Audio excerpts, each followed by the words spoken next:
আচ্ছা টুকু, তোমার কি একটা কথা মনে পড়ে? আজকের এই দিনেই তুমি আমাকে প্রপোজ করেছিলে। আজ তোমার প্রপোজের 3 বছর পূর্ণ হলো। আজকেই আমাদের ভালোবাসা 3 বছর হয়েছে, সেইটা আমার মনে আছে। কিন্তু তোমার আমি প্রপোজ করছিলাম সেই কথা তো মনে পড়ে না।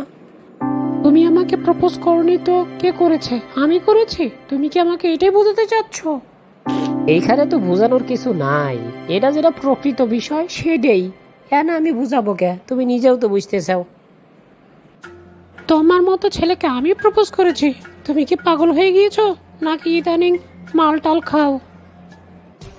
সোনালি, এমন কোনো কথা কইও না যা শুনলে আমার মাথা গরম হয়ে যায়। আমি প্রথমে প্রপোজ করার মতো কোনো মানুষই না।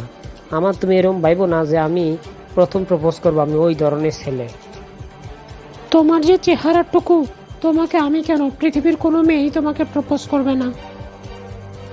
উল্টা পাল্টা কথা বলে কিন্তু লাইফটা মাজা ভাঙবে না কয়া দিলাম। প্রেমিক টেমিক কিন্তু চেনবন না, আমার কিন্তু মাথা গরম, আমি আগে কয়া দিছি।